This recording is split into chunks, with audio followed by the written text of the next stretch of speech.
সন্দেশখালীতে পাল্টা সভা করে বিস্ফোরক শুভেন্দু। সন্দেশখালীতে সদস্য অভিযান ও জনসংযোগে এসে শুভেন্দু অধিকারী বলেন, 1,20,000 টাকায় ঘর হয় না। রাজ্যে বিজেপি সরকার এলে 3 লাখে ঘর বানাবো। সঙ্গে শৌচালয়, সোনার আলো, ঘরে ঘরে জল, আর্সেনিক মুক্ত পাইপের জল, সঙ্গে গ্যাস ও মাথা পিছু 5 কেজি করে চাল।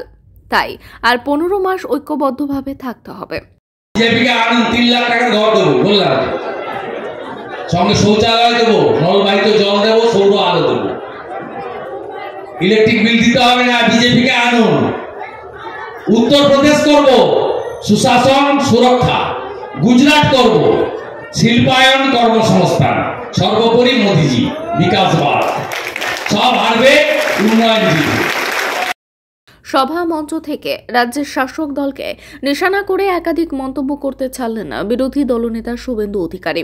তবে সভা মঞ্চ থেকে শুভেন্দু অধিকারী সরাসরি মন্তব্যের কড়া জবাব দিলেন সন্দেশখালী 2 নম্বর ব্লক তৃণমূল কংগ্রেসের সভাপতি দিলীপ মল্লিক। তিনি ঠিক কি বললেন দেখুন বিস্তারিত।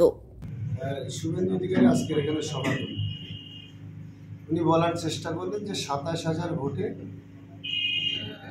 তৃণমূলকে হারাবেন 26।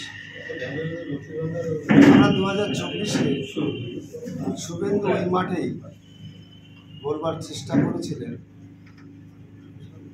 একজন রাজ্যের বিরোধী দলনেতা বিজেপির মুখপাত্র হিসেবে, যে সন্দেশখালী থেকে 1.5 লক্ষ ভোটের ব্যবধানে রেখাপত্র জিতবে। 1.5 লক্ষটা কততে ঠেকেছে আপনারা জানেন, এবং রেখাপত্র হেরেও গেল। 26 সালে ভোট হবে, 1.5 লক্ষ থেকে নেমে 27-এ এসেছে।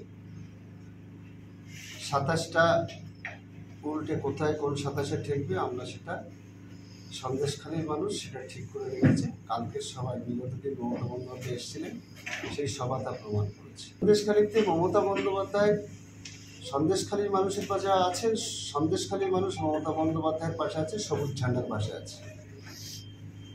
সন্দেশখালীতে যে সভা আজকে শুভেন্দু করলেন, শুভেন্দু অধিকারী রাজ্যের বিরোধী দলনেতা, সেই যে মানুষ কোথা থেকে কতজন এসছেন তা আপনারা দেখেছেন, আমরা সবাই দেখছি।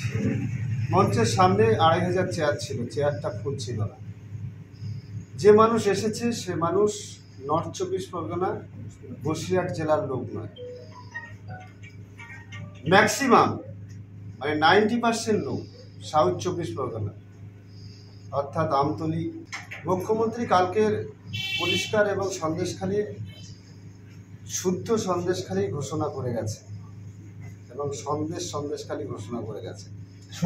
আজকের শুভেন্দু সেটা নোংরা করতে এসছে, উত্তেজনার পরিবেশ তৈরি করতে এসছে, সাম্প্রদায়িক বিভেদ তৈরি করতে এসছে সাউথ 24 পরগনা থেকে লোক নিয়ে। তথ্য দিয়ে আমি বলি, ধামাখালীতে সিসিটিভি ফুটেজ আছে। সন্দেশখালীতে সভা হলে লোক আসে জলপথে, নিশ্চয়ই গাড়ি পথে নয়। আর ধামাখালী থেকে যে গাড়িগুলো এসেছে, সেই গাড়িগুলোর গায়ে যে স্টিকার লেখা আছে, সেই গাড়িগুলো কোথার থেকে এসেছে না ঝড়খালি, কুমড়োখালি, ওদিকে আমতলী থেকে লোক এসেছে।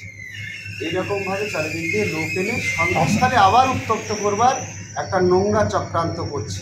মানে সন্দেশখালীতে যতদিন নোংরা করে রাখা যাবে ততদিন বিজেপির লাভ, শুভেন্দুর লাভ।